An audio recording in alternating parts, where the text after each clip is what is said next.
All right, Super Bowl week is here. Finally, the Bengals and the Rams. Let's do it. Welcome into Fantasy Football Today at DFS on Tuesday, February 8th. I am Frank Stampfl, joined as always by Mike McClure and Sia Nejad. Today on the podcast, we're going to do things a little bit differently. Not a lot of DFS going on yet. We'll save the DFS preview for later in the week, but we've got a whole big betting preview for you today. Player props, novelty props. They've got all kind of crazy things going on over at Caesars Sportsbook. We'll talk about the spread, the total, and give our official game predictions later on in the podcast. Sia, it is Super Bowl week. How do you usually watch the game? Do you got any big plans coming up this weekend? If I may, you mentioned novelty props, and the first thing that pops into my mind is heads or tails. And Josh Allen picks tails. Just wanted to throw that out there. I'm sure he's going to be betting on that side of the coin. Yeah, I didn't remember your question. All I could think of was Josh Allen. But in terms of, I think you might have asked me about how I'm prepping for the Super Bowl and things of that nature. I got to tell you, we'll go over it in this in the next few minutes. You know, a lot of these props that we're going to talk about have changed ever so slightly. There is some news coming out about some injured players and whether they're going to play or not, which certainly affects all of these things. But you know, it's time for some fun. Like we get a whole host of props that we wouldn't normally get, and so I'm actually excited to go over them. Heads or tails? I saw this tweet from Todd Furman last night. Obviously, gambling genius Todd Furman. Tails is 29 and 26 all time in the Super Bowl. Heads has hit 3 of the past 4, and the coin toss winner has lost 7 straight Super Bowls. So we'll talk about heads or tails a little bit later on in the program. Mike, what's going on for you? What do you got planned for the Super Bowl? You have any kind of crazy watch party going down? What do you got? A lot of Sportsline early edge content. We'll be streaming up until the start of the game, possibly throughout the entire game. Lots of streaming plans. So I'll be doing that. I'll be enjoying some Liquid Death. I had to bring one out for one of these Super Bowl streams. I don't know if you guys follow them on social media or not, but if you do, they are into the sports betting world with our friends at Caesars. They placed a $50,000 bet as a company on the Cincinnati Bengals and tweeted about it yesterday. And I thought I had to at least bring a Liquid Death back on the show to honor them getting into the sports betting action and on Caesars. How cool was that? I mean, how are they not the official sponsor of this podcast yet, right? Yeah. I've got to make some calls, Mike. I got to send all these clips over to our marketing team at CBS and see what we could do, because I mean, this is a match made in heaven. They're into sports gambling. We're into sports gambling. Obviously DFS, it's a natural crossover. So man, we've got to make some things happen with Liquid Death, and they're on the Bengals. For anyone watching on YouTube right now, youtube.com/fantasy football today. I've got my Bengals jersey on right now, number 85. And I'll tell you what, it is not T. Higgins, formerly Chad Ochocinco. So, huge fan of Ochocinco growing up. I was all about it. If you haven't already, join our Fantasy Football Today DFS Super Bowl Showdown contest. It's our biggest one yet. 200 entries over on DraftKings. $5 to enter. The top 20 gets paid out, and Mike is offering up a special prize for those who finish in the top 3. What is that, Mike? They will be Tenacious Tigers for the Bengals. Just some NFTs. I'm going to throw them around. I throw them around on Twitter quite often if you follow me over there. But we're going to give a Tenacious Tiger NFT to the top 3 finishers in the contest for the Super Bowl. And before we go any further, Mike, I should have hit this at the top. Normally, you're wearing a hat. I had no idea what your hair looks like, but here you are. No hat on. It's a big week. Obviously, you're on HQ. You're doing a lot of stuff. You got a lot of streams going on. You're making appearances everywhere. It looks great. Look at this guy. No hat today. We'll can't promise you that for the DFS preview. We might be deep into the data at that point. Might have pulled my hair out a few times in certain spots. So the hat might return, but no hat today indeed. All right, so maybe we'll swap a little bit. Maybe for the DFS preview, I'll take my hat off and people could see what I've got going on. I used to have a bunch of hair under here. You guys probably don't know. I shaved my head recently. So man bun, the big mop on top, it's gone. It's gone. It's just a fully shaved head, so it's not really like anything exciting, but who knows? Maybe I'll break it out for our DFS preview. So what we're going to do, we've got player props, we've got novelty props, and of course, we'll talk about the overall spread and total later on in the podcast. We talked about player props last week, so what we're going to do is give you the updated numbers, like what has changed basically since last week, and maybe mention a few things that things that have been added that we didn't get to talk about last week. So let's jump right in, and we'll start with the quarterbacks and the passing props. Matthew Stafford was 278.5 last week. Joe Burrow 273.5. Burrow has remained the same over on Caesar Sportsbook. Matthew Stafford up 1 yard to 279.5. I don't think that we really had strong conviction when it comes to either one of these last week, but seeing the Stafford number move up a little bit makes me think it could continue to climb. And if that happens, I could be inclined to take the under the closer we get to the actual start of the game. Yeah, I mean, I think I'm going to be leaning towards unders mostly. I think, especially on the Rams side, the running game could come into play a little bit more than people think.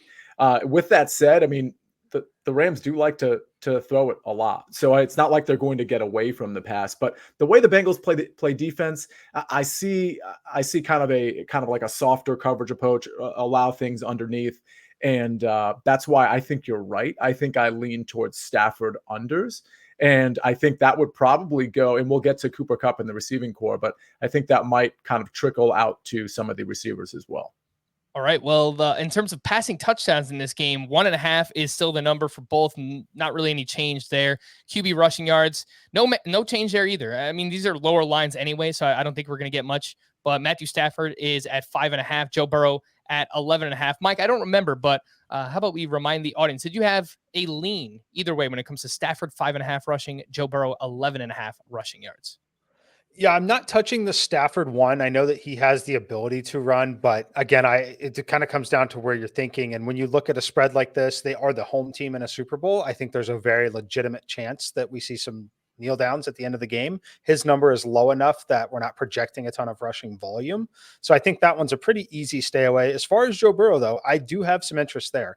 He hadn't flashed the ability to run really at all this season until the final few games here. And then now he has really flashed that upside, and not even necessarily that upside, but that willingness to do so. This projects as a spot where he's going to be under stress, right? Can he get away from it enough to create? I think that he probably can. So I'm inclined to take the over on Burrow's rushing. Basically it's kind of how I look at the game, frankly. I'll take the under on Stafford stuff. I'm not touching the unders on Burrow, and I would tend to take them over. I think the most interesting thing, though, on the passing side for these two quarterbacks, some of the books out there, it looks like they finally gave me what I wanted. I've talked about it a couple times. I would love to be able to bet the over under on passing yards in the first quarter and in the first half. You can do that for the Super Bowl. So that is something that I will have a ton of interest in. And you're interested in going which way on those, Mike? Like with Burrow and them, I'll typically be unders in the first halves and overs in the third quarter, especially. Both of these teams will score some points in the third quarter. I believe Larry Hartstein talked about on the early edge a couple of days ago. These two teams are incredible in terms of offensive efficiency in the third quarter of games coming out of halftimes. That's when I'll be looking to hit some of these live overs. You read my mind, Mike. I remembered Larry mentioning that stat recently on the early edge. And if anyone, look, if you haven't listened to it yet, if you're betting this week, whether it's props or the game, you have to be listening to Early Edge. I know actually right after we record this, Sia, you're hopping over there with those guys. So for another mega preview of the Super Bowl. So yeah, first half, you might be looking at unders for both of these teams. Third quarter, though, could potentially open up a little bit between the Bengals and the Rams here in this spot. Rushing yards for the running backs. Cam Akers, 63.5, hasn't changed. The juice has moved a little bit. The over was minus 120 last week. It's now minus 135 for Cam Akers. The under is plus 105. And then Joe Mixon last week was 64.5, now down to 62.5 rushing yards. So overall, I think that's going to be a common theme that we'll see. Joe Mixon, people are fading him here in this spot. The number is down there. See, we were talking beforehand, and you mentioned Cam Akers, how you like the over on the 63.5 rushing yards. The problem is, it seems like other people are starting to like it as well. Yeah, and it's interesting that it's been juiced up a little bit, because we've just heard in the last 24 hours that Darrell Henderson is expected to be active in this game. So if anything, I would have thought it would be at like a plus 100 number, or maybe just kick down to 62.5 instead of 63.5. With all of that said, and I got to admit, there's a little unknown here at this point with Darrell Henderson. I do expect him to be active. I think the bigger question is, how much does he cut into Cam Akers' rushing attempts, if any, versus, let's say, Sony Michel. Maybe he doesn't get any carries. I'm not really sure at this point. I just think it's such a good setup, and it's a low enough number for Cam Akers against, like you said, we talked about it last time we were on. The Bengals are allowing 4.5 yards per carry on the year. And honestly, that hasn't been, it's actually been worse in the playoffs. And if you look at what Kansas City did to the Bengals, we had mentioned it before, if they had stuck to the run, they probably win that game when they've got that big lead.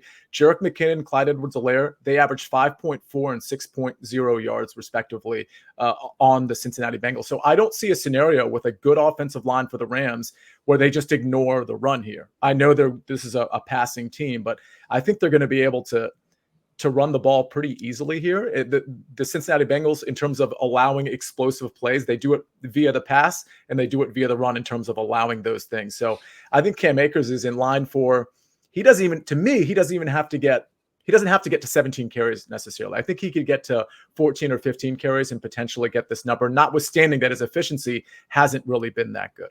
Yeah, 55 rushing yards or less in 3 straight games for Cam Akers. And it's kind of a wild card situation right now because Sony Michel, I think, is going to be mixed in there. And then the potential of Darrell Henderson, maybe getting a few carries as well. I mean, all of those things combined, if you have any concern over this, just don't play the over. If anything, lean towards the under. It's like, if you have any bad feelings about a prop, just stay away from it. I think that's so general. Yeah, Frank, you're right. And that's why for this one, typically we don't, and Mike preached this last time we were on, we don't want to take overs at the last minute because those overs usually like escalate, as the game approaches. This one, though, I think you can wait on. So I don't think people are going to be just clamoring to bet the Cam Akers over, especially with all those other running backs active. So of all the sort of props I'm giving out, I think this is the one to probably wait on and hit it once you get a clearer picture on the running back core. All right, Joe Mixon mentioned the number down to 62.5 rushing yards. Tough matchup for Joe Mixon. The Rams allow just 3.65 yards per carry to running backs this season. That's postseason and the regular season combined. 3rd fewest in the NFL. We'll talk about Joe Mixon a little bit more in just a little bit. Mike, I know you mentioned last week the possibility of betting Ja'Marr Chase rushing yards. So they have added that to Caesars Sportsbook. They actually added both Ja'Marr Chase and Cooper Kupp. So Chase is 3.5 rushing yards is the number there, minus 125 to the over. He's been a little bit more involved, getting carries throughout the course of the playoffs. Cooper Kupp, 0.5 rushing yards is the line there, and it's minus 320 to the under. So not a lot of expectations there. What do you think, Mike, of Cooper Kupp and Ja'Marr Chase, these rushing yard lines? I honestly like both of them. I like the overs on both of them. I think that Ja'Marr Chase is definitely going to touch the football like that, especially we talk about the depth issues with CJ Uzomah, in the injury. I think that they're going to find creative ways to put the football in his hands. The issue that we run into is there's still a very high probability of a minus 5-yard rush in this game when they're doing that. But I do think that he sees multiple carries in this game. I think you will see at least 2 carries in this game. So I do like the over on Ja'Marr Chase. As far as Kupp, it's very difficult to project him getting an opportunity, but when you have longer time to prepare for games like this, things get a little more creative. He's, again, the best player maybe on the field in general, but he's certainly their best player, the guy that they want touching the football as much as they possibly can. I will say there's probably more of a reason for the Bengals and Ja'Marr Chase to be in that situation than there is for Cooper Kupp. But the number is low enough that I would likely play the over on both of them. And Cooper Kupp, for what it's worth, he did have a carry in the conference championship against the 49ers. The problem is it went for -2 yards. He's only gone over this number 2 times in 20 games this year, but those 2 times have come over the last 6 games for Cooper Kupp. So if you're doing the math here, it's plus 250 for the over. Not saying you throw a full unit on it, but you want to throw a little sprinkle on it at that price. I don't think it's crazy. So I'm with you there, Mike. Running back receiving yards, Cam Akers, 15.5, no change compared to last week. Joe Mixon, 26.5 receiving yards, has dropped to 25.5. And Sia, I know the over on the receiving yards for Mixon is something that you were on last week. I would assume that you still are based on the line dropping ever so slightly. Yeah, I'm not really as strong on it as I was last week. This is not a prop I'm betting as of now. And honestly, Mike kind of talked me off of it a little bit. And after Mike spoke to us about, Samaje Perine's role. I did kind of go back and look, and Perine okay, so it looks like he's the third down back now. Okay. I mean, I think if you look at the beginning of the season, the middle of the season, Mixon was getting a lot of that third down work. But in terms of the snap percentage that Samaje Perine has on third down, particularly in the playoffs and late in the season, it's starting to look like he's going to get some of that receiving work. Not that Mixon isn't going to get any catches, but I'm just a little weary of it because I do think they try to carve out each and every game. The Bengals have been trying to carve out a role for Samaje Perine, and I could see him stealing some receiving yards from Mixon. All right. Yeah, I've heard that on the early edge as well, talking about Samaje Perine potentially being more involved as a receiver in the Super Bowl, which look, based on how good the pass rush is for the Los Angeles Rams, Samaje Perine is a better pass blocker. So I think we could see him on the field maybe more than we are expecting in this game. Total yards for running backs. Cam Akers is 82.5, slight bump there to 83.5 this week. Joe Mixon, 95.5. And I hope you took it when Mike and I did, because that number has dropped 3 total yards all the way down to 92.5. Mike, the question is, how far are you willing to take this number? Like how far can it go before you're like, nah, that's too low. I don't want to take the under anymore on Joe Mixon total yards. It's approaching that point. Based off of my simulations, I would still play it down to 90. I have this number all the way down to 80 yards. And the reason for that is I'm not giving him much on the ground at all. I don't expect them to have a ton of success. I shouldn't say every, but the majority of game scripts lead to them neutral or trailing, which likely eliminates a lot of the run game outside of, an isolated draw play, things like that. But I do lean towards the under still. I would probably still play it here. 90 is about the limit. But yeah, I'm definitely leaning that way. This is one that I think is, you're fighting against the public wanting to play Joe Mixon, wanting to play that, and certain groups wanting to definitely hit the under on it. So moving 3 yards down on that is quite significant at this point, because this is the point where props typically tend to go up in a Super Bowl event like this. So this would be probably closer to a 6 to 7 yard movement on like a normal regular season game. So just keep that in mind when you see some of these movements that are moving down like that. It takes quite a bit of conviction and some pretty big positions to move these numbers down during Super Bowl week. All right. So even at that 92.5 number, Joe Mixon has gone under in 5 of his last 8 games, has been involved more recently as a receiver. And CJ Uzomah, I mean, that was part of the reason why I was worried about it when I took this prop. I was like, look, if Uzomah doesn't play, Joe Mixon could see a bunch of targets and receptions. Now Uzomah's saying that he's going to play. Is he going to see a full complement of snaps and routes? I'm not so sure about that, but if nothing else, it sounds like he's going to be on the field. See, let's take a look at the Rams receiving yards. Cooper Kupp last week, 102.5, now up to 106.5. And we could have saw this one coming because obviously Cooper Kupp, one of the most popular players in this game. Odell Beckham, 63.5, no change there. Van Jefferson, 34.5 last week, now down to 30.5, and has slowly been phased out of the offense here for the Los Angeles Rams. So what do you think about these new numbers? Kupp, 106.5, Beckham, 63.5, and Van Jefferson, 30.5. I'm not in love with any of the overs here. I'm honestly, at this point, a little tempted to take, believe it or not, the under on Cooper Kupp at 106.5. I just think, let's forget about the number for a second. We just know that the number has gone up a pretty significant amount from 102.5 to 106.5. If you are setting the lines, if you're a bookmaker, you can't make that number high enough, because people are going to want to bet the over. And it just seems like it's like the Kupp number, and I know he gets there most of the time, but it just seems like that's even more inflated than it normally is. And if you look at the last 4 or 5 games, it's one of those things where he's getting there, but he's getting there, sometimes he's getting there kind of late in the game, and he only has 4 or 5 targets going into the, let's say, fourth quarter, and then all of a sudden he explodes. I don't know that quote explosion is going to be needed in this game, because the game script I'm following, that I'm predicting, doesn't necessarily require the Rams to be passing late like they've had to do, for example, against the 49ers. So I just think 106.5 is too much. I kind of like the under there. Am I going to bet it? Probably not. Beckham, I'm just staying away from. Van Jefferson, I'm staying away from as well. I think it's a really good point that you bring up just in terms of game flow and correlating your props. So ask yourself, which side of this game are you on? What's the most likely outcome that you think is going to happen? If you think that the Rams run away with this game, then you should not be taking overs on really any of their pass catchers, especially Cooper Kupp at this number. But if you think it's a little bit more competitive, maybe even the Bengals playing with a lead, then yeah, that makes sense why you might want to be on Cooper Kupp in that spot. Mike, on the other side, the Bengals receiving yards. Jamar Chase last week, 80.5, now down to 78.5. T. Higgins, 69.5 last week, down to 68.5. So drops 1 yard. Tyler Boyd, 39.5 was the number last week, has moved up 1 yard to 40.5.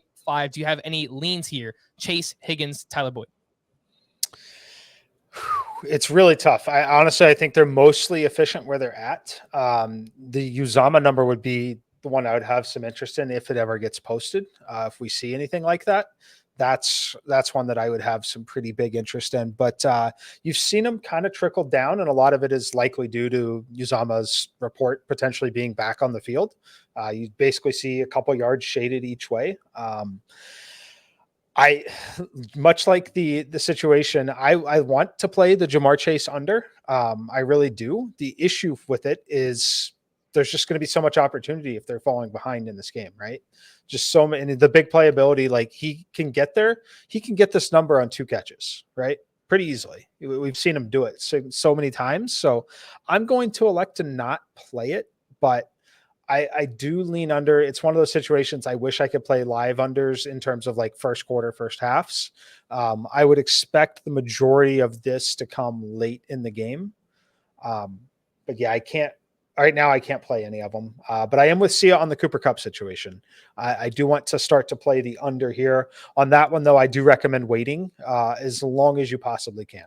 I do not anticipate this number dropping really at any time.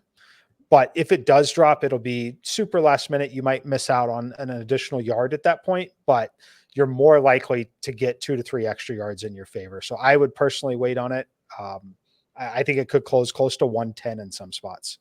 Yeah, that's exactly what I was thinking. I think if nothing else, we get up to 108, but we could push 110 here. Again, the most popular player in the Super Bowl is Cooper Kupp. Mike, you mentioned CJ Uzama and you'd have interest in his lines. What are you looking at? What are you maybe expecting this line to come out at if it does? And what do you want to do with that? Do you want to go over it? Do you want to go under it? What are you thinking with Uzama? Well, the answer to that is definitely going to depend on where the line is released. So if the line itself is north of 40, so like say it's 42.5, 43, 44, I'll take the under. If it comes out at 30, 32, I'm probably staying away. If it comes out at like 33, 34, then I want to play the over. And that might sound really weird to you. It might sound weird to you that I would stay away at 30 to 32, but I'd play the over at 34. And the reason for that is if I see it all the way down at 30, that tells me I don't think he's going to have much of a role at all. And I'm just going to avoid that situation. If it comes out at 34, I think it's a little bit too low, but it's high enough that it tells me that it's not the automatic, that number. Anytime you see a number like that, that's hovering like less than 30 or right at 30, you have to be very, very skeptical in those situations. So, look, I think that in a normal situation, his yardage in this game would be closer to 48, is where I think that the yardage would be. So I want to go under that. I think he'll be limited a little bit, but it really, as far as what I'm playing, if I'm playing anything, it really depends on what kind of number opens up out there, because that number is going to tell you what either the books and or the market, which will move the number really quickly, what they think his role truly will be. Yeah, and I think that's really sharp analysis too. So good on you there, Mike, when it comes to CJ Uzama. Sia, what do we think about the other side? Sean McVay said it's unlikely that Tyler Higbee will practice at all this week, which is not a good indicator for his availability in this game. Kendall Blanton in the conference championship went 5 receptions for 57 yards. And typically this is an offense that has used the tight end as either the second or third receiver most weeks. So if we see this Blanton number come out in the 30s, I could have some interest in an over there. What do you think about the tight end situation with the Rams? Oh, I agree. If it's somewhere in the low 30s in particular, I'd probably have some interest. I mean, they clearly have confidence in Kendall Blanton, and if they didn't before, they certainly do now with what he did last week. So, it's funny. I think with the Rams tight end situation, if we think back a couple of years, like, Gerald Everett was the guy, and then he'd get injured, and it was Higbee. And so I feel like in that offense, the tight ends are kind of interchangeable as long as they're, basically decent. And Blanton has proved he's decent. So again, my game script, I don't want to say they're not going to pass. They're going to pass a ton. They'll probably pass a little bit more than they rush in this game, or at least it'll be somewhat close to even in a positive game script. In fact, I think it's going to be really close to 50-50. But with all of that said, it would have to be a pretty low number for Blanton. I think maybe like 30.5, 31.5. I would be somewhat interested in it. But it's probably going to be a stay away from me. Mike, we know from last week that you are interested in the kickers in this game from a DFS perspective. Obviously, the lower salaries on the showdown slate, but we didn't really talk about their field goal props. Matt Gay, 1.5 is the number there. Same thing for Evan McPherson, 1.5. It's -135 to the over for Matt Gay, and it's -130 to the over for Evan McPherson. And unless I'm missing something here, I didn't look into the history of like kickers in the Super Bowl, but Matt Gay has gone over this number in 9 of his last 11 games. Evan McPherson has gone over this number in 9 of his last 10. So they look pretty enticing to me. Yeah, I like the kickers a lot. Like I said, we mentioned it already on some of the previous shows for DFS. I really, really do like them. And another play, I would play the over to answer your question. I would play the over on field goals made for sure on the Bengals side, most likely still on the Rams side, probably end up with both of them. And then another play that's somewhat correlated to that I really want to give. It's more of a defensive special teams play. I like the under 6.5 punts in the game at +120. I like it coming back at plus money. I think 6 is a good number. I think it'll be less than 7 here. I think it'll end up on 6 personally, but I love getting plus money here at under 6.5. The reason for that, both of these kickers are pretty good. We know McPherson definitely has the leg. When we're playing in a dome like this, right? You run into situations with weather and stuff all the time in the NFL, especially the later you get into the season. You don't deal with those issues in a controlled environment in a dome like this. I think we could see some longer field goal attempts in this game. The offensive efficiency is there. I think we see turnovers as well in this game. So I like the under on the punts because I think that if either team gets up one way or the other, I also think we see teams, obviously there's nothing to lose by going for it in certain situations. I like the under 6.5 punts coming back at +120 currently. It's one of my favorite plays of the Super Bowl. All right, so you are talking me into the kickers here. I'm in. I am in on Matt Gay over 1.5. I am in on Evan McPherson over 1.5 field goals as well. See, how about we parlay these two together? You're getting that at +220. Now you're rooting for field goals on both sides, which is not really the most fun thing to do while watching the game, but I think it's pretty realistic. What do you think about that possibility? It's funny you should ask because as you guys were going through all of that, I was like, I want to bet both of these, but I wanted to bet them individually. I don't know. I'm actually, believe it or not, I feel like I'm more confident in Matt Gay than I am Evan McPherson. And that has nothing to do with Evan McPherson being like, obviously he's maybe one of the best kickers in the league, but I feel like the Rams, both of these teams are very like fourth down averse. So like they are going to kick the ball in those kind of like fourth tweener situations. But I just feel like Matt Gay is going to be in a better position. He's probably going to have some more short fields. They're probably going to have a lead where it's just going to be that much easier to basically maybe not call that dangerous pass play on third and medium or third and long, just run the ball and set up for the field goal. So I don't mind your play, but I think for me, I think I'd either bet them separately or I would just go ahead and take Matt Gay over 1.5. Or you could do all three. You could bet them separately and then parlay them together as well. Mike, what do you think about the parlay over 1.5 for both of these guys? +220. Is the juice worth the squeeze? I feel like that saying doesn't make sense here. But anyway, what do you think about the parlay? I like it. And again, I would add the under 6.5 punts to that parlay if you think that as well, because I think for them to both make 1.5 plus, make 2 field goals each, they're likely coming from 40 plus yards on at least one of them, personally. So situations where you could have seen punts. I like it. I would play the under 6.5 punts with it as well and really kind of get your money's worth on it because I do think those events are correlated. 100%. I love that parlay, Mike. I think that's fantastic. And for the record, if you hit that parlay, like just to be able to put that screenshot on Twitter, like you're the guy who bet like correlated all the field goal and punting props, it's almost worth the bet just for that reason. Oh, I probably will. Let's do it.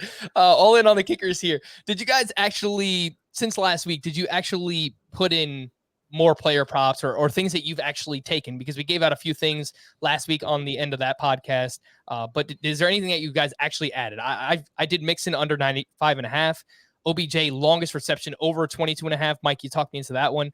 Cooper Kupp, I got at 102.5. I took the over there. Tyler Boyd, 39.5. I took the over last week. I was getting that at plus money, so I was pretty excited about Tyler Boyd.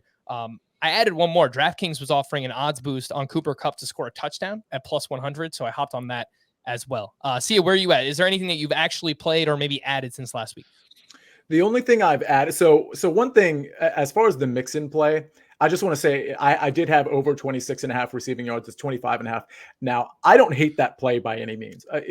I just don't know that I'm as confident about it as I was last week. So I'm just throwing that out there. If somebody out there listening likes that play, go for it. I think Mixon is going to get some receptions in this game, but no, I'm still on Mixon under. I got that at 64.5. I still like it at 63.5, even 62.5. So I like the under in his rushing yards there.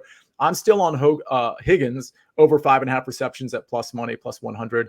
I'm still on tentatively. I think you should wait for it. Cam Akers over 63.5 rushing yards. And I have added some Samaje Perine over 8.5 receiving yards. All right, 8.5. And I will add Matt Gay over 1.5 field goals. Sorry. Let's do it. The DFS prop parlay rather. Let's do it all together, man. I'm about it. Let's make it happen. Mike, I know last week you were on Joe Mixon under total yards, Odell Beckham over the longest reception. Have you officially added anything else since we last spoke? 2 more official plays. One of them I've already given today. Under 6.5 total punts in the game, plus 120. And then Samaje Perine over 1.5 receptions comes back at even money. We need 2 catches out of Samaje Perine. I think we get there. Somewhat fragile. He'll be on the field, but these are targets that are typically going to come under duress and not necessarily design plays to him. But I do like it at plus money. Over 1.5 receptions for Samaje Perine. All right, let's run through some of these novelty props, some specials that I found over at Caesars as well, and then we'll get you our official game prediction. Sia's got some important stuff he's got to do. He's got to go hang out with the coach and the early edge, so we'll get him out of here shortly. But the coin toss, mentioned it at the top, heads or tails. Obviously, there's no skill whatsoever that goes into betting this. Again, tails is 29 and 26 all time. Heads has hit 3 of the past 4. Do you guys actually bet this? I mean, is there any circumstance where you actually do bet on this outside of, I don't know, just having fun with the game? No. I mean, yeah, it's fun, but no, I mean, I'm not like looking at this as like a great opportunity to invest money and make money on this. So the answer is no. So when I was betting many years ago, I would bet it, not for a significant amount more significant than it should have been, but it was just so like my friends and I could root, like before the game even starts, we've already won a bet. And I know that's why people do it in the first place, but I would recommend rolling that money to something different. I mean, it's all well and good to bet on the coin toss, but you have some information about literally every single other bet on the board. So you may as well use your money there. All right, how about first scoring play? We have LA touchdown at plus 150, Bengals touchdown at plus 210, LA field goal at plus 400, Bengals field goal at plus 400. And I don't know, Mike, maybe based on our love for the kickers here, could have some value in betting on the field goals. Yeah, I like the field goal for sure. I would consider just playing both of them at plus 400. I think the field goal is the first score of the game. I would shop around, see if you could find just a field goal and not, field goal versus touchdown result. If not, you can look at just the first drive of the game. I know that should be available. Pick a field goal on that kind of thing rather than a punt, touchdown, turnover, whatever it may be. But yeah, I like that. And as far as back to the coin toss real quickly, as Sia said, you have information about literally every other event, including the length of the national anthem, things like that. Much better investment than betting on the coin toss. All right. How about the outcome of the first drive for the Rams? Punt, minus 101. Offensive touchdown, plus 235. Field goal attempt, plus 400. Turnover, plus 575. And then for the Bengals, a punt is minus 135. Offensive touchdown, plus 340. Field goal attempt, plus 430, and turnover plus 525. See, I feel like these are pretty hard to figure out. I mean, you're getting some pretty good juice. I mean, you're getting good value if you think that anything other than a punt is going to happen on the first drive. Do you actually believe that will happen? I believe I don't want to play anything like that. Listen, so one thing we like to do on the early edge is do the first touchdown score. Like, give me some of that money, and let me just throw it on, a Rams player at long odds, like a Van Jefferson, for example, for the Van Jefferson Memorial at plus 1,800. Do I think he's actually going to be the guy? I think T. Higgins at plus 1,200 is good for a first touchdown, by the way. But anyway, the answer is I'm just not really interested. Sorry. All right. Well, let's take a closer look at first touchdown scorer here. You guys mentioned the Van Jefferson Memorial. For those who don't know, earlier in the season on the early edge, I believe it was Mike. I want to make sure I got this right. Mike, you called correctly Van Jefferson first touchdown in, I don't know, like week 3 or 4, right? Or something like that. Correct. Yes. And then very next night, Sia did the same thing with someone different. That's Tyson Williams. I'm old enough to remember when Tyson Williams was scoring touchdowns. Yeah. Tyson Williams. All right. So do you guys see any value here on first touchdown scorer? Odell Beckham kind of stands out at plus 750. It's not great value. I think Sony Michel, man, if he can get a carry just down on the goal line, plus 2,000, that's kind of interesting to me. Sia, what do you think first touchdown scorer? Yeah, Sony's interesting. That is a really high number, actually, but I just don't see him getting the game early enough to get a first touchdown. But plus 2,000 is great. I like T. Higgins at plus 1,200. I think T. Higgins is going to have a nice game. I think he's going to be a big safety net for Joe Burrow. I don't think CJ Uzomah is really going to play very effectively. So I truly think the safety blanket is going to be T. Higgins. So give me T. Higgins at plus 1,200. I do think Van Jefferson is interesting as sort of the forgotten guy. I don't know that he's going to get a lot of run in this game, but obviously the defenses are going to be paying a lot of attention to the two primary receivers. And Van Jefferson is a talented guy who was injured a few weeks ago. So there is a path for him to actually get in the end zone. Mike, how about you when it comes to the first touchdown scorer here in the Super Bowl? Yeah, I'm right there with him. I like Van Jefferson again. And this one, I think that he's just totally forgotten in this spot. If Higbee's, out, not able to play, I think that really gives him a little bit of a boost in the red zone. And then after that, I mean, look, if you want to get a little crazy, Samaje Perine, 2,500, 3,000. I think it could be interesting. Again, we're projecting him to be involved, projecting him to be on the field more in passing situations. I think you could do a lot worse than Samaje Perine. There are a lot of fun crossover props as well for those who are fans of other sports. So if you want to get the NBA involved, they have Cooper Kupp longest reception versus LeBron's points scored on February 12th. LeBron is averaging 29 points per game for those that are wondering, but they've got a whole bunch of fun props like the Stafford yards of first completion versus Russell Westbrook's assist.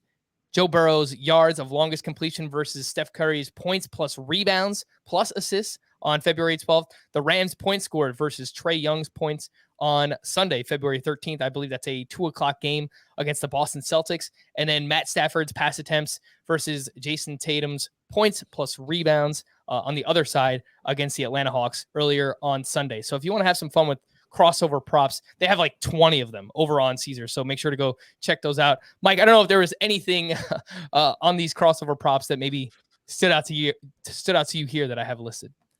I'll take the Kupp longest reception versus LeBron points. Kupp is plus 1.5 at minus 115. I will absolutely take that. We've seen a number of 30+ yard receptions for Cooper Kupp this year. We've seen a lot of LeBron James games, especially when he's having to do more rebounding and assisting. A 23 to 27 point game for LeBron could still end in a triple double and be a fantastic game. And Cooper Kupp can have a 26 yard reception and win this bet. So yeah, I think that one's by far my favorite on the board here. All right. Well, the moment you've all been waiting for, official game predictions. Super Bowl 56, the Bengals at the Rams. Again, for the second year in a row, a team will be playing the Super Bowl on their home field. Last year, it was the Bucs in Tampa. This year, the Rams in LA at SoFi Stadium. The line opened up Rams minus 3.5 and seeing it plus 4.5 right now at Caesar Sportsbook. But if you do like the Rams, I've seen it minus 4 in some spots as well. Sia, where are you at? Official game prediction, Rams versus Bengals. So this score is going to hurt the idea of both teams getting 2 field goals. But with that said, I like the Rams in a comfortable win, but not necessarily a blowout. 27-17 is going to be my final score here. Again, that implicates Gay for 2 field goals. I know it's just the field goal narrative here. Matt Gay for 2 field goals and Evan McPherson for 1. But I just don't think this line is really big enough. I think the Bengals have really been getting away with a lot of stuff this year or lately in the last few games. And I don't think that's going to happen again. I think regression is in order. I had a score in my head, and now I'm trying to recalculate that score to make sure I get all the field goals in there. So I'm trying to figure it out here on the fly. Mike, how about you when it comes to the Rams versus the Bengals? We broke down the game last week more in depth, but everything that we looked at, it seems like the obvious matchup advantages favor the Los Angeles Rams. On the other side, you have the Bengals who have a bunch of momentum on their side. Can they keep that going here in the Super Bowl? I think that's the biggest question. Yeah, I definitely think it's the biggest question. This score, you might surprise a few, but I'll take the Rams 24, Bengals 13. That would get us our field goals for the Bengals, but not for the Rams. All right, so, man, I was going to say 24-20 Bengals. They win the game, but man, I'm 27-20.